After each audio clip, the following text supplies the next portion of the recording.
kapatid, tunay na sa Kanya tayo umaasa. Hallelujah. Hallelujah. Tayo saglit na manalangin mga kapatid. Ating pasimulan ang araw na ito mga kapatid. May pagpapasalamat. Hallelujah. May papuri sa ating mga puso. Hallelujah.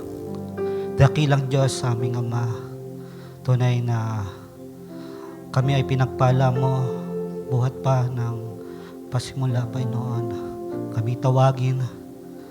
Salamat, Panginoon, sa mga nagdaang taon na hindi mo kami pinabayaan, Panginoon. Yan naman, tunay kami na blessed, Panginoon, sa mga araw at sa mga darating pang araw, Panginoon.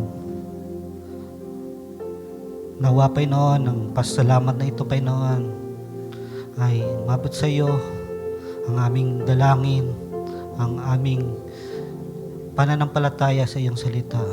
Tunay nga, Panginoon, na kami ay nakaasa lamang sa iyo. Ang mga bagay na nasa unahan, tunay na ang aming tinitingnan ay ang iyong mga pangako. Ang iyong salita, Panginoon, na hindi mo kami iiwan at hindi kami pababayaan. Naman, Panginoon, sa araw na ito, habang kami ay tutungo sa iyong salita, buksan mo ang aming mga puso, ang aming pakinig, Panginoon, pagkaunawa. Malaman namin, Panginoon Diyos, yung layunin sa aming buhay, ang iyong sakdal na kalooban, Panginoon. Aming pinakakatiwala sa iyo, ang gawain nito, nawa ay samahan mo kami. Ito ay aming hiling, dalangin, binabalik ang pinakamatas na papuri, pasalamat, pagdakila sa tayong pangalan ng aming Panginoong Hesus Kristo. Amen. At bago tayo maupo, mga kapatid, ating buksan ang ating banal na kasulatan sa 1 Timothy 1 Timothy chapter 6, beginning at verse 7.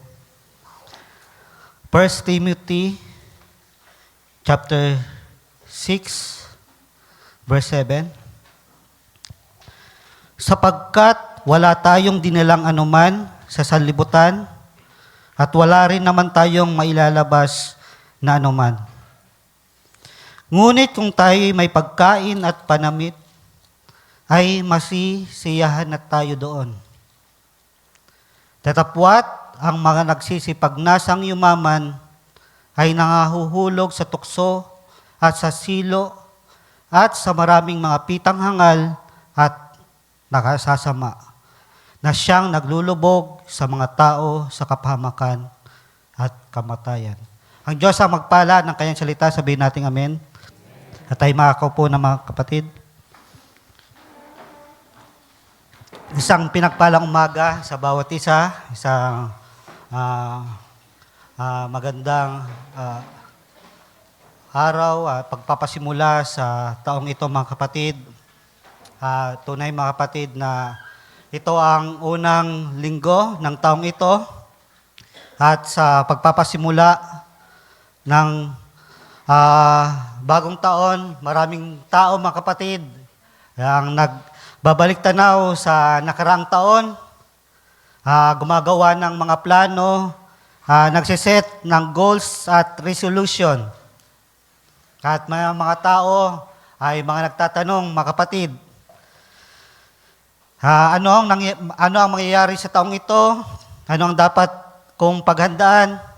Ano ang dapat unahin, mga kapatid? At kadalasan kapag New Year, ang iniisip ng tao, mga kapatid, ay siyempre, malaking kita, maayos na trabaho, mas komportableng buhay. Subalit, mga kapatid, may katanungan, mga kapatid. Ano ba talaga ang mahalaga? Ano ba ang tunay na kailangan, mga kapatid? What truly matters? Yung real necessities, yung genuine necessities natin mga mananampalataya, mga kapatid. Ano ang pangangailangan ng nobya ng Panginoon. Sapagkat sa panahon ito, kailangan mai-align natin ang tamang prioridad. Higit sa lahat, na yung mga bagay na kailangan meron tayo bilang nobya ni Kristo, mga kapatid. At ang pag-aaralan natin sa araw na ito ay may pamagat na What Truly Matters. Ano ba talaga ang tunay na mahalaga, mga kapatid? Ano ang tunay na kailangan natin bilang mananampalataya? Sa ating binasa sa 1 Timothy chapter 6, dito pa lang, mga kapatid, sa verse 7, pinaalala na sa atin, mga kapatid, bilang tayo isinilang sa mundong ito ay paalala lamang. Sapagkat wala tayong dinalang anuman sa salibutan at wala rin naman tayong mailalabas na anuman. Minsan nakakalimutan natin yan, na minsan sa buhay na ito, dito lang tayo nakatutok, nakapokus, mga kapatid. Subalit nakakalimutan natin yung mas mahalagang bagay. At sabi pa dito, ngunit kung tayo may pagkain at pananamit, ay masiyahan na tayo doon. Sapagkat ang tao, sa paghanap niya na matugunan ang kanyang pangailangan, minsan ay lumalabis na, mga kapatid. Yung necessity na dapat na meron lang, yung needs, minsan na dadala, mga kapatid, sa wants. Yung mga bagay na extra na lamang. At minsan, sa pagnanais na magkaroon ng tao, doon na minsan ay lumalabis, mga kapatid. Wala namang masama, mga kapatid, sa pangarap, sa ambisyon, sa mga meron tayo, mga kapatid. Subalit, kung nandoon na tayo, mga kapatid, nakasentro, nakapokus, at yun na yung pinaghahawakan natin, na tila ba yung mga bagay na meron tayo noon dito sa mundong ito ay panghabang buhay, na doon tayo nakakapit. At dito paalala na kapag wala na tayo sa salibutang ito, hindi naman natin ito madadala, mga kapatid.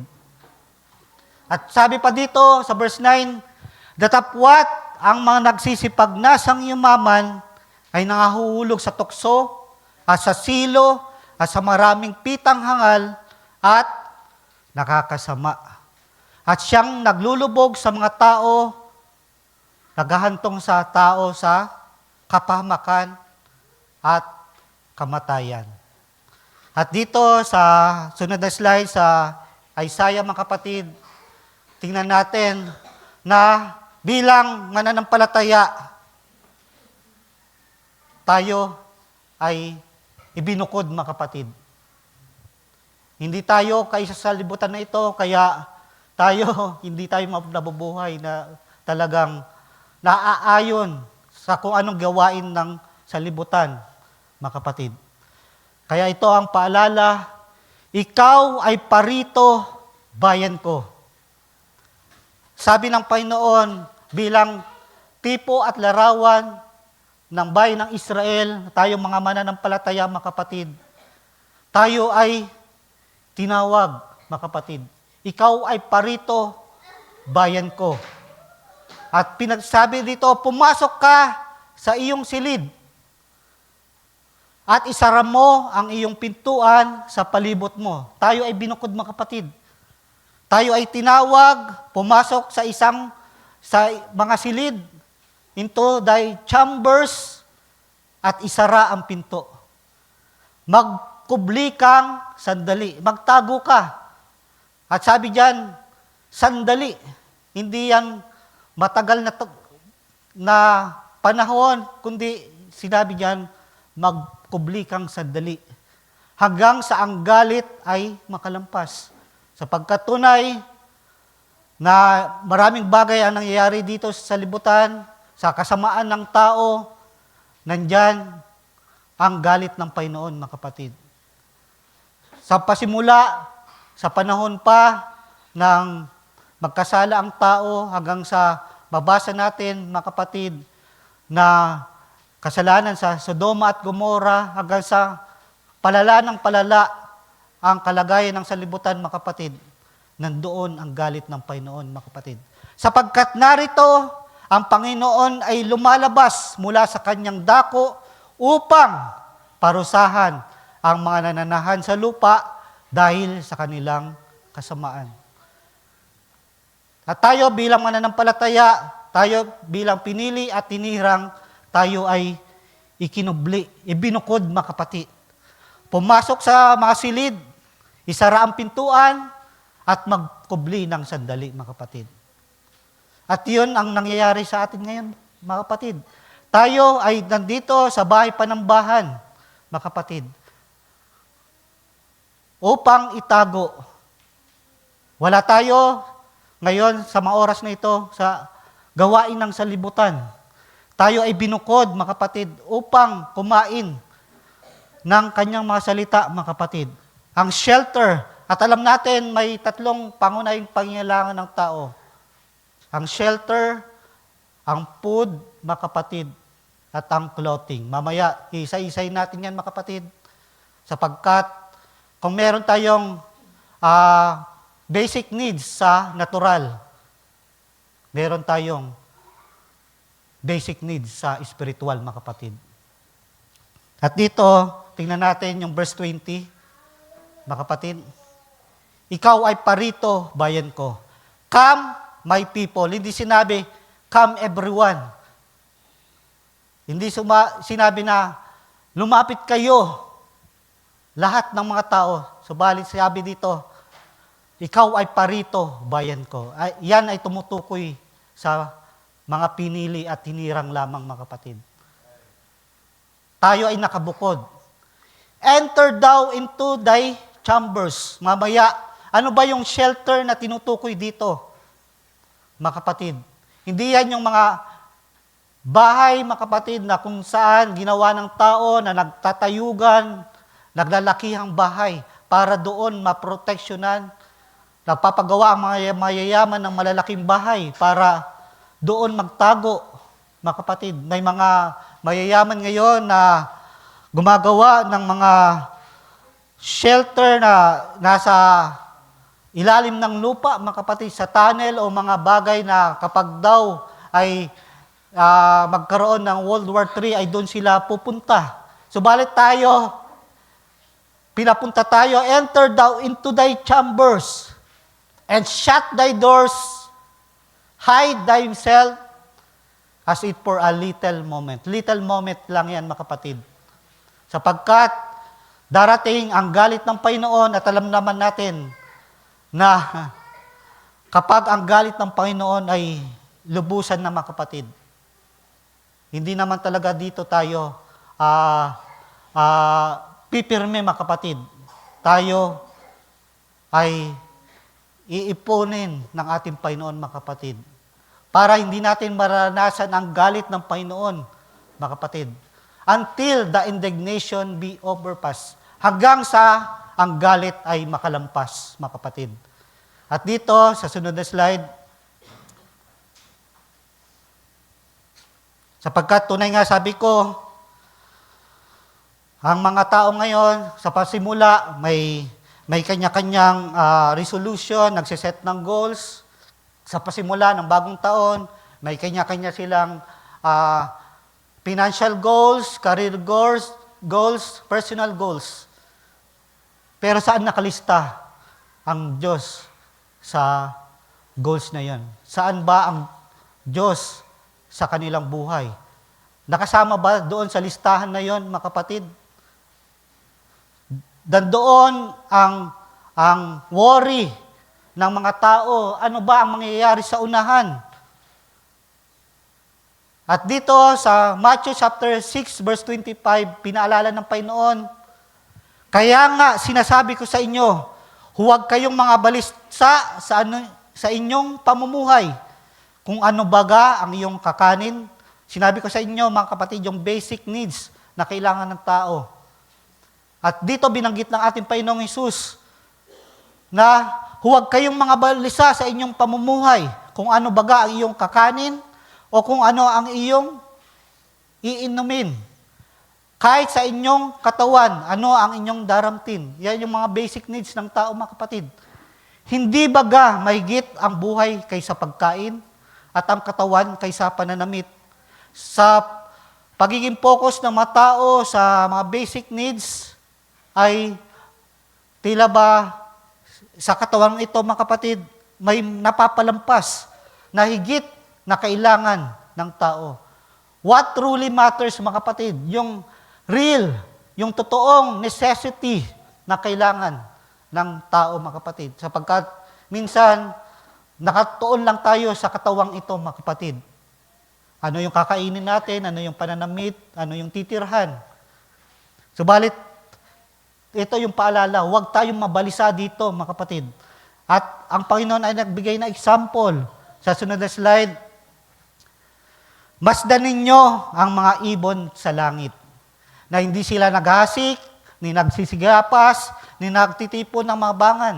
Hindi daw sila, mga kapatid, nagtatanim, nag-aani, o nag-iimpok, mga kapatid. Yung mga ibon, pagising nila kung ano yung makita nilang pagkain sa isang araw, sa kanilang paligid, sapat na yun sa kanila.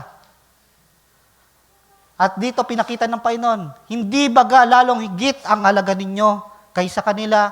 At minsan nakakaligtaan natin, mga kapatid. Sa sobrang pag-aalala natin, nakakalimutan natin na ang ating Panginoon ay provider, mga kapatid. At tila ba nandoon na nakatuon na lamang tayo sa kung ano yung kakayahan natin at hindi tayo umaasa sa Panginoon, mga kapatid. Yan ang dahilan kung bakit yung mga mayayamang tao na kapag sila ay nagkamit na, naggabal na ng maraming salapi, mga kapatid, nakakalimutan na nila ang Diyos. Sapagkat paano pa? Meron naman na silang pangangailangan. Paano pa sila aasa sa Diyos, sa mga kapatid? At alin sa inyo ang sa pagkabalisa ay makapagdaragdag ng isang siko sa sukat ng kanyang buhay.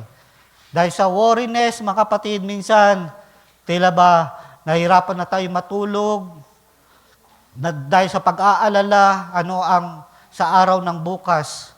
At doon nakakaligtaan natin ano yung tunay na pangailangan natin. What truly matters, mga kapatid. At mamaya, may ipapakita dito ating kapatid, Brother Branham, kung ano yung halaga ng katawang ito, mga kapatid. At ito, sa sunod na slide, at tungkol sa pananamit, sa unang example natin, pinakita yung ibon, di ba?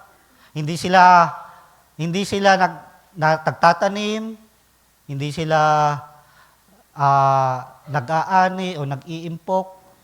Kung ano lang ang meron. Dahil yung makuha nilang pagkain sa isang araw, sapat na yon. Dahil ang nagpo-provide ay ang Diyos na may-ari ng langit at lupa, mga kapatid. At tungkol sa pananamit, bakit kayo nababalisa? Wariin nyo ang mga liryo sa parang. Yung mga lilies in the valleys, mga kapatid. Kung paanong nagsisilaki, hindi nagpapagal, ni nangagsusulid man. Gayon may sinabi ko sa inyo, na kahit si Solomon man, sa buong kaluwalhatian niya ay hindi nakapaggayak na gaya sa mga ito. Tingnan niyo, mga kapatid. Yung mga liryo sa parang, yung magagandang mga bulaklak na nakikita natin, mga kapatid, wala silang pagpapagal sa bagay na yon. Kung titingnan ninyo, inalintulad pa sa damit ni Solomon na hindi maihambing dahil sa kagandahan ng bulaklak na ito, mga kapatid. Subalit, ang Diyos ang nagpapakita na gaano mang karilag, karangya, yung mga damit ni Solomon ay hindi maihambing sa bagay na ginawa ng Diyos sa liryo sa parang, mga kapatid. Ngunit kung pinararamtan ng Diyos ang ganito ang damo, na sa parang na gayon ay buhay, at kinabukasan, iginagatong sa kalan, ganong kaganda yung liryo sa parang, subalit minsan, kinabukasan, iginagatong sa kalan. Hindi baga lalo na kayo'y pararamtan niya. Pinapakita lang ng ating Panginoon na siya yung provider, mga kapatid. Siya yung nagkakaloob. Na binasa natin na sa main text natin na hindi natin madadala yung mga bagay na material dito sa sanlibutan, mga kapatid. At dito pa, kayong mga kakaunti ang pananampalataya. At tayong lahat ay guilty sa bagay na ito, mga kapatid. Minsan, dahil sa nakatuon ang ating atensyon sa mga bagay na ito, ay may nakakaligtaan tayo na mas mahalagang bagay, mga kapatid. At dito, sa next slide,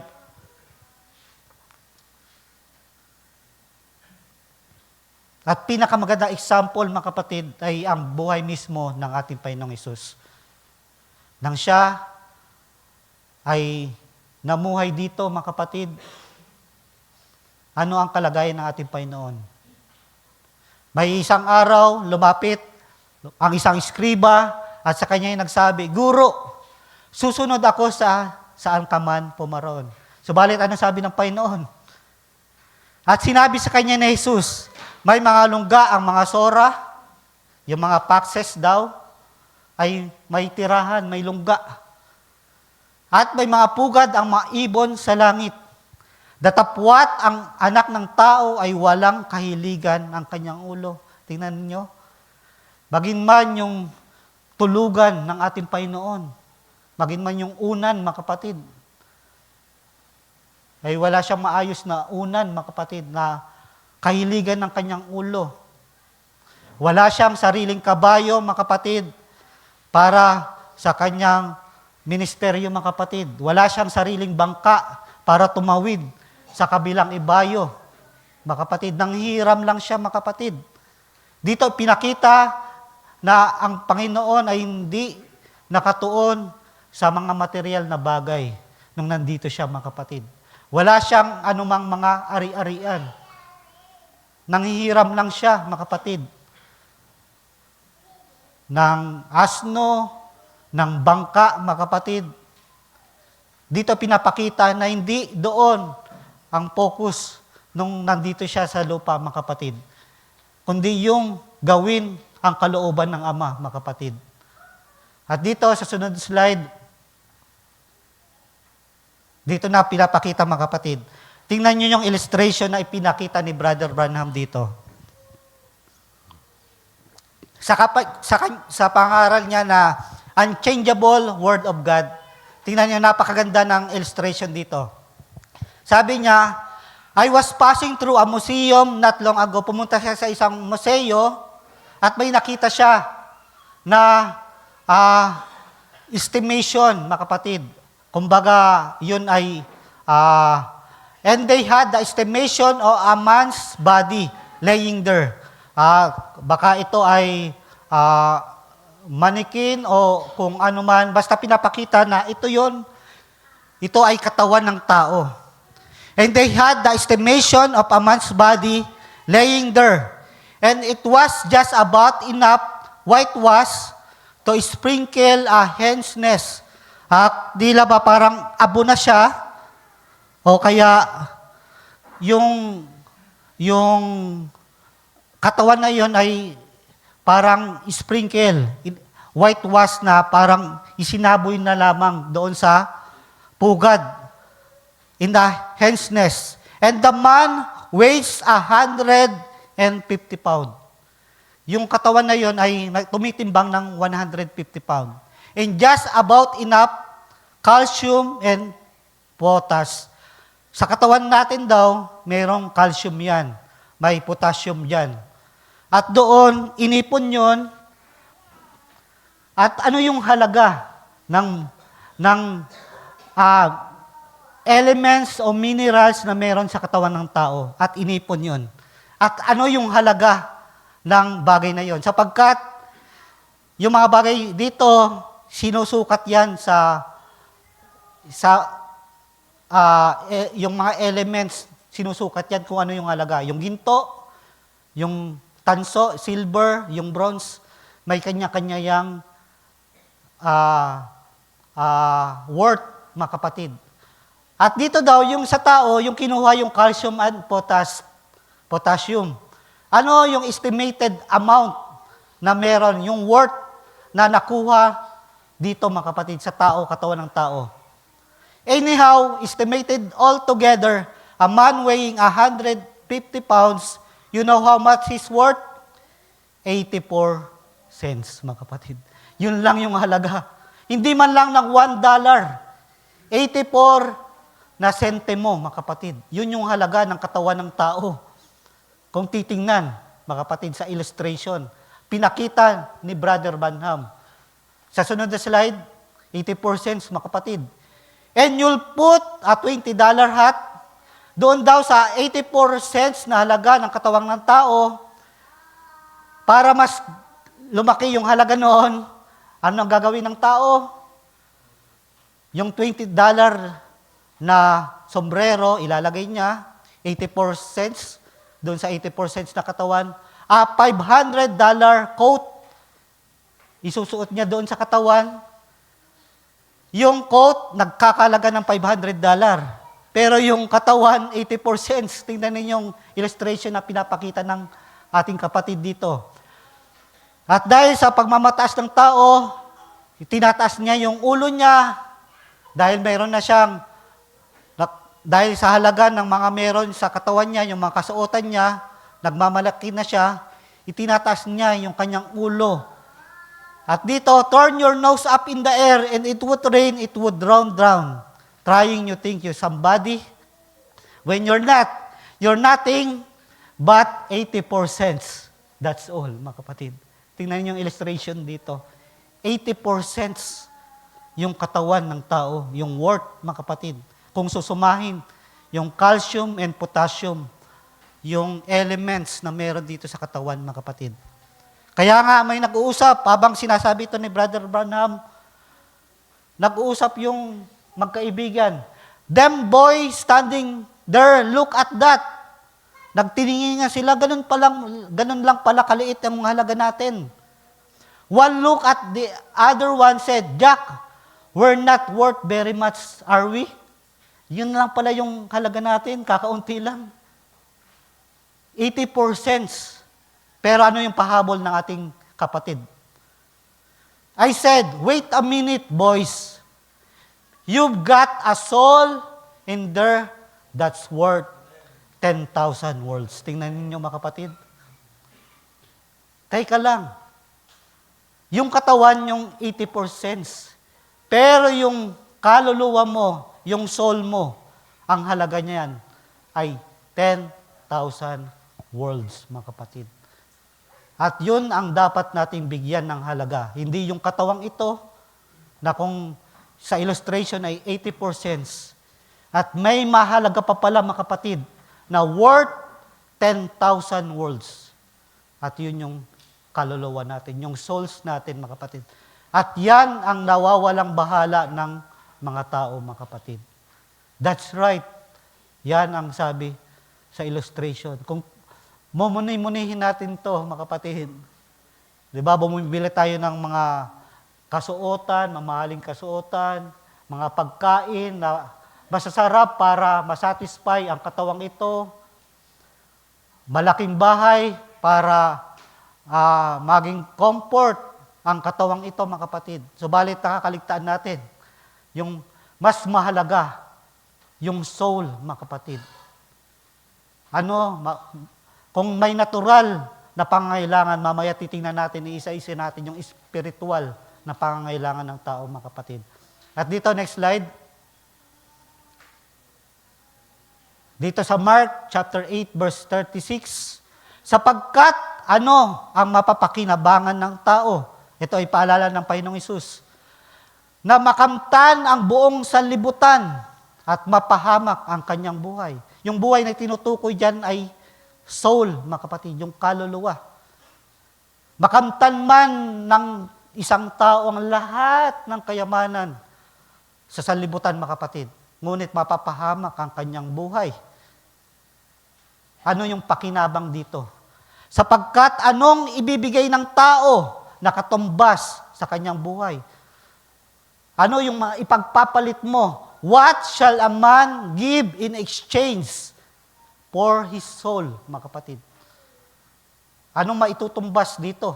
Nakita natin sa illustration na yung katawan, 84 cents.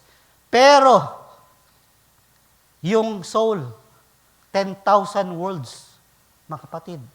Diba?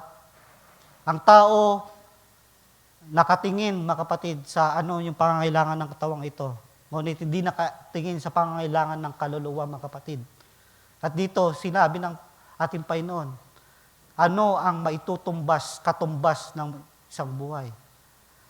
Sa talinghagan ng Panginoon, nang nawala sa 100 yung isang kawan at lupa, hinanap niya, mga kapatid. Dahil ganoon kahalaga ang isang kaluluwa, mga kapatid. At ang isang tao na nakakilala sa Panginoon, libo-libong anghel ang nagdiriwang, mga kapatid.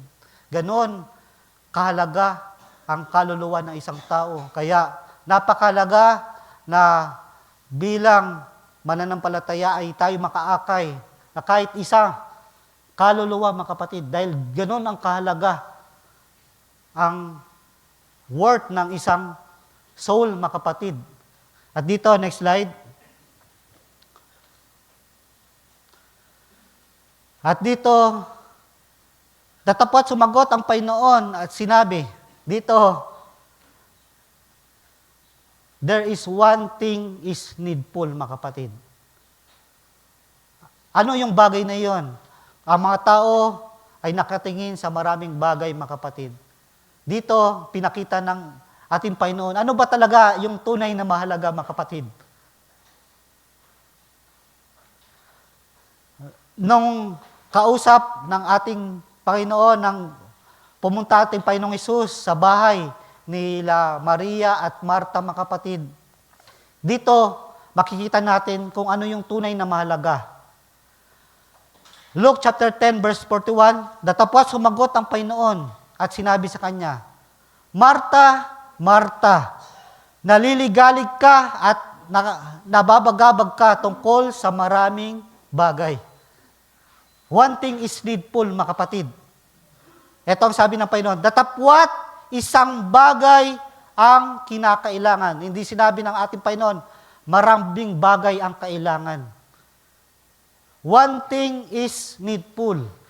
Sapagkat pinili ni Maria ang magaling na bahagi na hindi aalisin sa kanya. Walang masama sa pagiging responsable, walang masama sa ginawa ni Marta, mga kapatid. Naghahanda siya ng pagkain para iserve sa ating Panginoon. Subalit, anong sinabi ng ating Panginoon kay Marta? Naliligalig ka, nagwo-worry ka. May isang bagay na kinakailangan. At yun yung ginawa ni Maria, mga kapatid. Ang umupo sa paanan ng Diyos, nakinig ng salita. At yun yung importanteng bagay na ginawa ni Maria. Ang mapasa presensya ng ating Panginoon, mga kapatid. Yun yung one thing that is needful, mga kapatid. Yun yung bagay na mahalaga, sapagkat hindi yun aalisin sa kanya, mga kapatid. Yun yung bagay na napakahalaga na hindi sa kanya mawawala, mga kapatid. Ang salita ng Diyos na tumimo sa kanyang puso at kasama ang presensya ng Diyos, mga kapatid. At si Marta ay abalang-abala sa maraming bagay, mga kapatid. At sinaway siya ng ating Panginoon. Sapagkat may isang bagay, one thing is needful, mga kapatid. At yun yung priority, yun yung kailangang unahin pala, mga kapatid. At dito sa sunod na slide,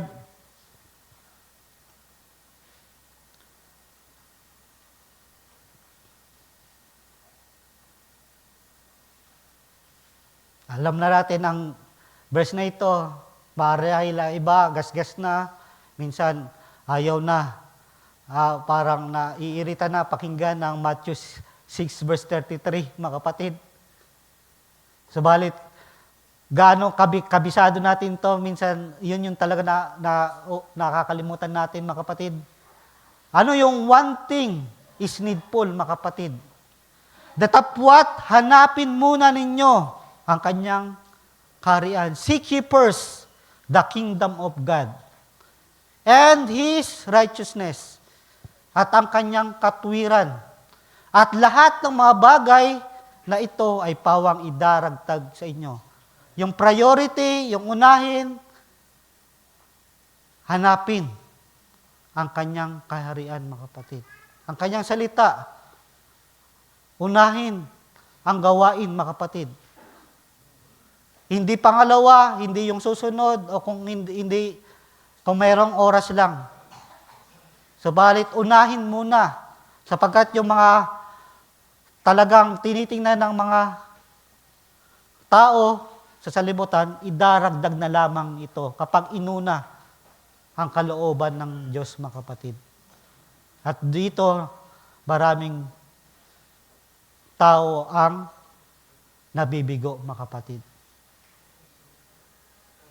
Ginagawang secondary, tertiary, o nasa hulihan ang kalooban ng Diyos. Sa walang bahala ang gawain ng ating Panginoon, mga kapatid. Hindi dumadalo pag linggo, hindi dumadalo pag Miyerkules. Dahil hindi yun yung priority ng mga tao, mga kapatid. Ang kanilang priority, ang pagkain na sa pagkainan, ang tirahan na mas malaki na comfort, at mararangyang damit, mga kapatid. Yun yung priority, yung basic needs. Pero what really matters, mga kapatid, kung yung 80% sa katawang ito ay yung napapabayaan, ay yung soul, worth 10,000 words, mga kapatid. At sunod na slide, Hebrews chapter 13, verse 5. Mangilag kayo sa pag-ibig sa salapi. Ito'y paalala, mga kapatid. Magkasya kayo sa inyong tinatangkilik. Be content with such thing as ye have. Maging makontento daw. Ano ba talaga yung enough, mga kapatid? Sapagkat yung tao, kapag meron na, ang isip niyan ay madagdagan pa. Madagdagan pa. Ilan ba yung enough is enough, mga kapatid, sa tao? Sapagkat tila ba ang tao ay walang kakontentuhan, mga kapatid. Pero dito, pinaalala, mangilag kayo sa pag-ibig sa salapi. Magkasya kayo sa inyong tinatangkilik. Diba? Titingnan nyo si Elon Musk, pinakamayaman sa buong mundo. Ilang billion dollars ang worth niya, mga kapatid. Sa tingin nyo, mauubos niya yung pera niya sa bangko, mga kapatid, na siya lang yung gagamit, mga kapatid. Kahit ilang generation o mabuhay pa siya ng ilang taon,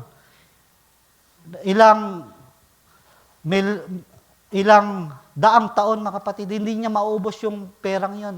Subalit, patuloy siya na patuloy. Ilan ba yung contentment na meron siya? Dito sa Pilipinas, sino yung pinakamayaman? Si Villar, o si Enrique Rason, mga kapatid. Sa tingin nyo, mauubos ba niya yung lahat ng pera niya, mga kapatid? At gano'n na lang, mga kapatid. Subalit, yun, dito na nagwo-worry ang tao hanggang sa meron siya, hanggang sa yung iimpok niya sa future, mga kapatid. At hindi na makontento ang tao, mga kapatid. Pero sa atin bilang mananampalataya, mga kapatid, ano yung kaibahan natin? Ano ang pag-asa na binigay ng ating Panginoon sa atin? Sapagkat siya rin ang nagsabi, sa anumang paraan ay hindi kita pagkukulangin, Sa anumang paraan, hindi kita pababayaan. Dito tayo humahawak, mga kapatid. I will never leave thee, no forsake thee. Hindi pala iyon sa halaga na meron sa salapi para sa kontentuhan. Ang mahalaga, mga kapatid, ay kasama natin ang ating Panginoon. Yun, doon tayo, mga kapatid. I will never leave thee, nor forsake thee. Sa anumang paraan, hindi kita pababayaan. At doon, next slide, tingnan muli natin yung Isaiah 26 verse 21. Tinignan na natin yung verse 20. Sapagkat narito ang Panginoon ay lumabas mula sa kanyang dako upang parusahan ang nananahan sa lupa dahil sa kanilang kasamaan. Yung mga nangyayari, mga kapatid, na lindol, na mga earthquake, yung mga bagay, mga kapatid, na tila ba nandoon yung galit ng Panginoon. Pero hindi pa nga yan lubusan, mga kapatid. Yan ay parusa sa tao, sa kasamaan, mga kapatid. Subalit, katulad, mga kapatid, nung nasa Ehipto ang bayan ng Israel, sino ba talaga yung dumanas ng salot? Yung mga Ehipsyo, mga kapatid, hindi yung mga Israelita. Sapagkat yung mga salot na yon, para yon, mga kapatid, sa mga Ehipsyo, sa mga salibutan. Pero, ano yung proteksyon, mga kapatid? Pag nakita yung dugo sa hamba ng pintuan, di ba? Hindi dadanas ng anumang salot sa pagpatay ng mga panganay, mga kapatid. Dahil nandoon yung galit ng Panginoon, anong sinabi niya? Ikaw parito, bayan ko, pumasok ka sa iyong mga silid, isara mo yung pintuan, magkubli kang sandali. Itatago tayo ng Panginoon, mga kapatid. Nandito tayo ngayon sa bahay-sambahan para bigyan ng ating Panginoon ng what truly matters, yung real necessity na meron tayo. Isa-isay natin yan, mga kapatid. Unang-una, shelter. Tinawag tayo, parito kabayan ko, pumasok ka sa mga silid. Into thy chambers, mga kapatid. Nandito tayo sa silid, mga kapatid. Lihim na dako ito, mga kapatid. Sapagkat dito sa bahay-sambahan na ito, mga kapatid, pinoprovide tayo ng Panginoon ng pagkain, mga kapatid. Ng salita ng Diyos na tunay nating kailangan, mga kapatid. Na pagkain ng ating kaluluwa. Etong silid na ito, thy chambers, mga kapatid, dito tinitipon ng Panginoon ang kanyang mga hinirang, mga kapatid. Ganon tayo ka-espesyal, mga kapatid. Bigyan ng salita, ng pagkain, mga kapatid. At dito, ano ba talaga yung shelter na ito, mga kapatid? At dito, dahil sa galit ng Panginoon, nandun yung parusa. Paparusahan ang mga nananahan sa lupa dahil sa kanilang kasamaan. Lilitaw naman sa lupa ang kanyang dugo. Tingnan nyo yung dugo na ito, mga kapatid. Dito na yung proteksyon ng Panginoon. Alam natin, mga kapatid, nung bumisita ang anghel ng kamatayan doon sa mga bahay ng mga Ehipsyo, mga kapatid, at sa mga bahay ng mga Israelita. At kapag nakita nila yung dugo, lalampasan nila yon, mga kapatid. At wala ni isa man sa bayan ng Israel ang napahamak, mga kapatid. At doon, yun ang gagawin ng Panginoon sa atin, mga kapatid. Yung shelter na yon, yung dugo na yon ng ating Panginoong Hesus, mga kapatid, ang magiging shelter natin. Subalit sa kanila, na wala yung dugo, anong mangyayari, hindi natatakpan ang kanyang nangapatay. Yung dugo na yun na ating Panginoong Hesus ay hindi mapapakinabangan ng mga tao, mga kapatid, sapagkat hindi sila sumampalataya. Dito sa pangangaral na ating kapatid Brother Branham, sa sunod na slide, God only meets worshiper through the blood and under the blood. Doon, sa pananampalataya natin, sa ginawa ng ating Panginoon, sa krus ng Kalbaryo, na binubo ang kanyang dugo, doon ang mga worshiper nagkakaroon ng God only meets the worshiper through the blood. Israel had one place to meet God. God has got one place, isang lugar, mga kapatid. He meets the worshiper.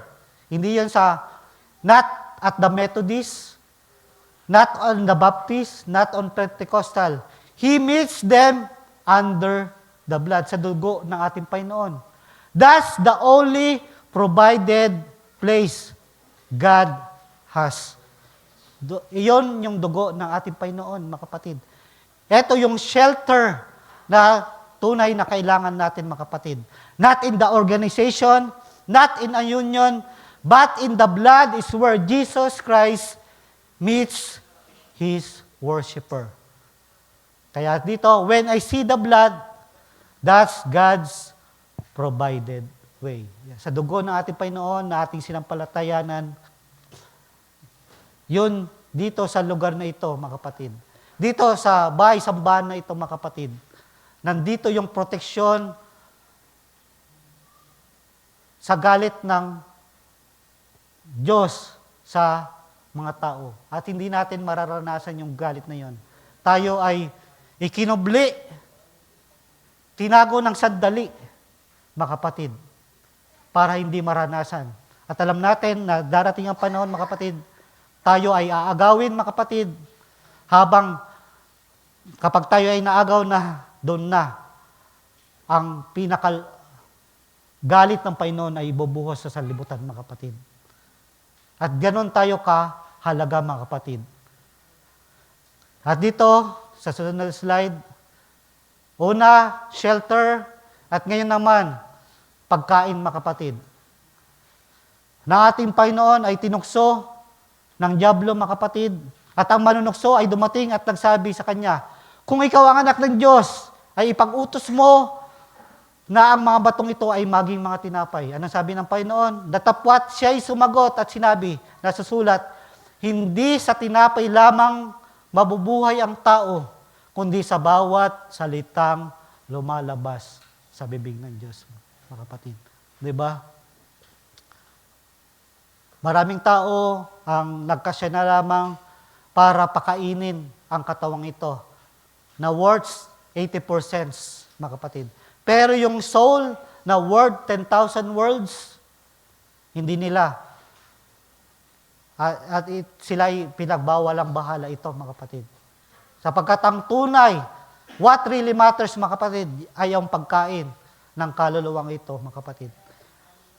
Ang matugunan natin, ang pagkain ng kaluluwa na ito, kundi ay ang salita ng Panginoon, mga kapatid. Ang salita ng Diyos na ating napapakinggan tuwing Miyerkules, tuwing Linggo, at maging man kapag tayo ay bumabasa ng salita ng Diyos, ng Biblia, mga kapatid.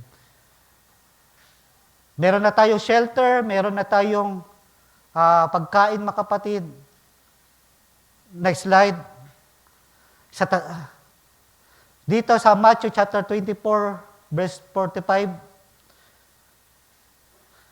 sino nga baga ang alipin tapat at matalino na pagkakatiwalaan ng kanyang Panginoon na kanyang sabayanan upang sila'y bigyan ng pagkain sa kapanahunan.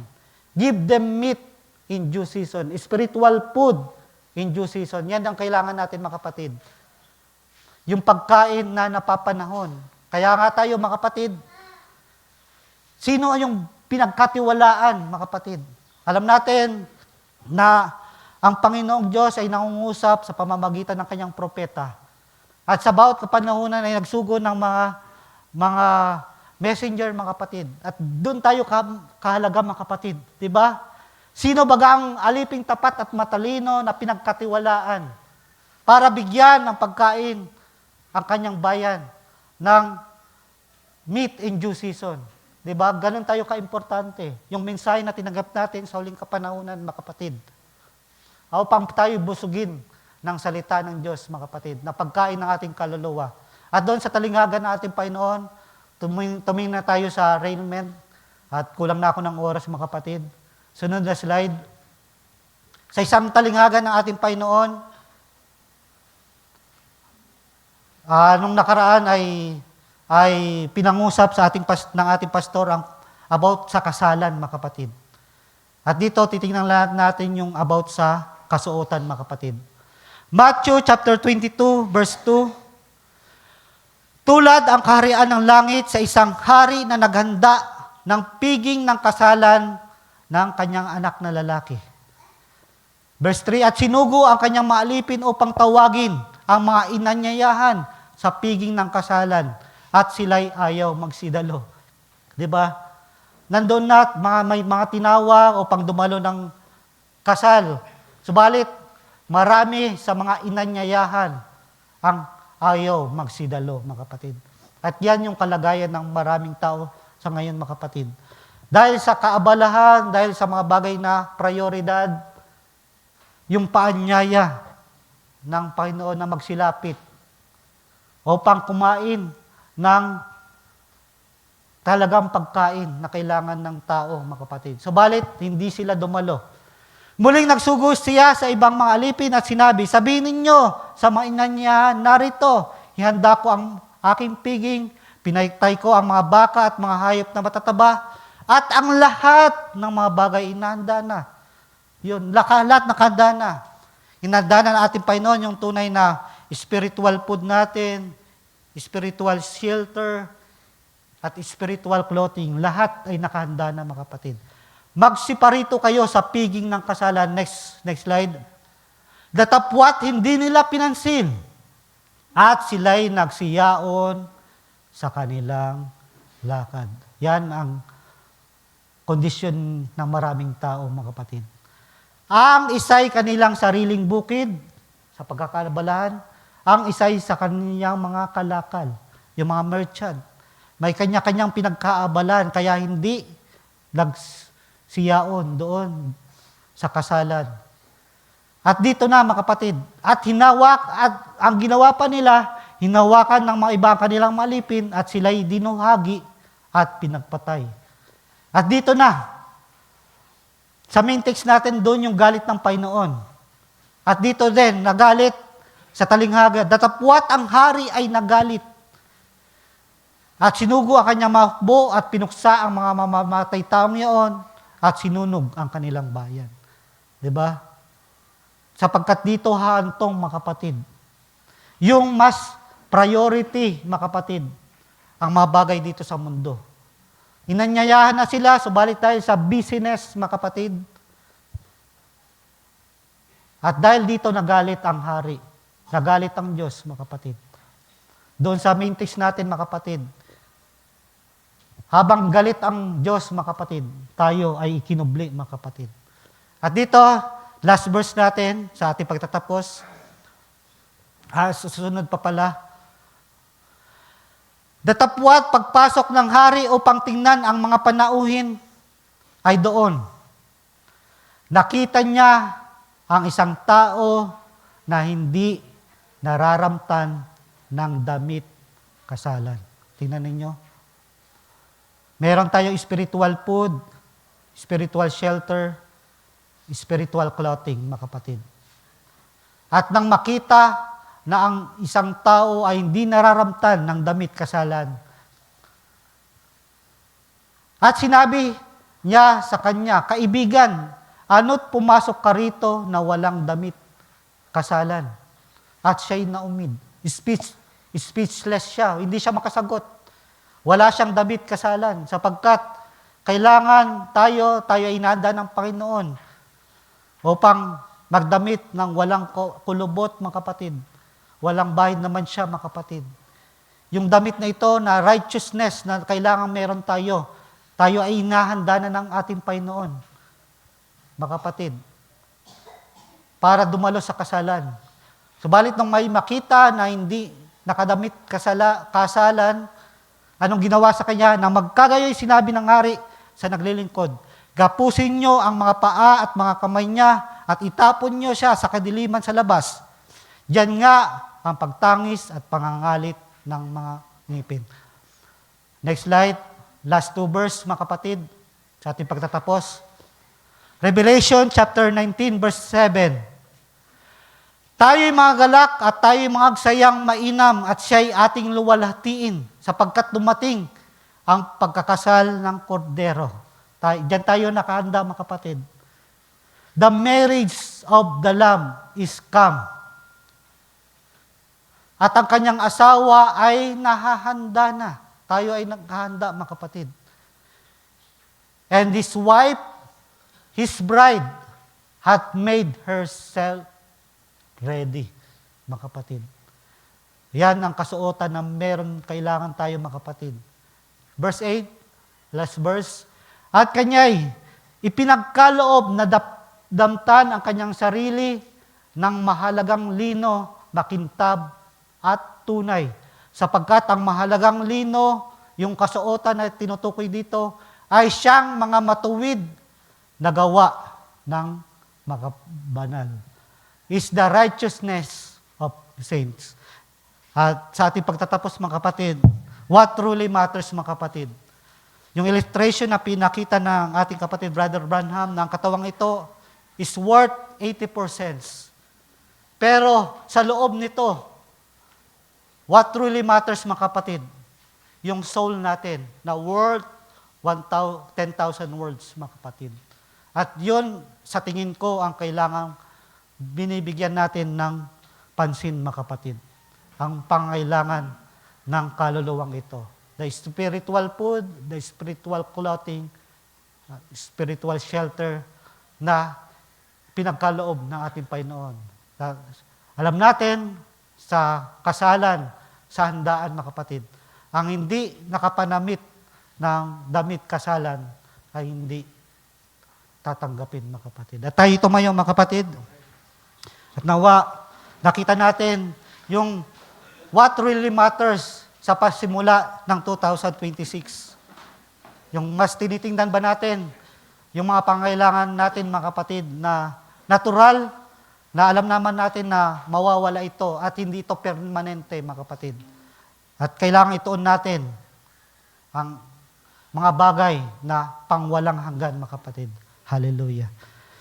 Hallelujah. Tayo yung muko, mga kapatid. Hallelujah. Salamat, Panginoon, sa munting pag-aaral sa umagang ito. Nawa, Panginoon, ay sa munting pag-aaral na ito ay naipabot ko sa aking mga kapatid ang tunay na pangailangan. What truly matters. What the real necessities na kailangan ng inyong nobya, Panginoon. At nawa, habang kami naghahanda, at alam namin, Panginoon, na ang taong ito, 2026, ay isa sa significant year, Panginoon, na alam namin na habang kami naghahanda, Panginoon, alam namin sa aming puso at isipan ang tunay na mahalaga, Panginoon. Yan ay mapasa presensya mo, ang kumain na iyong mga salita, Panginoon. Alam po namin, Panginoon, na lahat ng pangangailangan namin ay iyong inahanda na. Bigyan mo kami ng lakas, Panginoon, na makapagpatuloy sa pamamagitan ng iyong gabay at patnubay sa amin sa mga darating pang araw. Aming kang pinupuri, aming kang linulawalhati, aming tinataas sa iyong banal na pangalan. Ito ay aming hiling, dalangin, binabalik sa iyo ang pinakamataas na papuri, pagdakila, pagluwalhati sa tayong pangalan ng aming Panginoong Hesus Kristo. Amen. Ating palakpakan natin, Panginoon.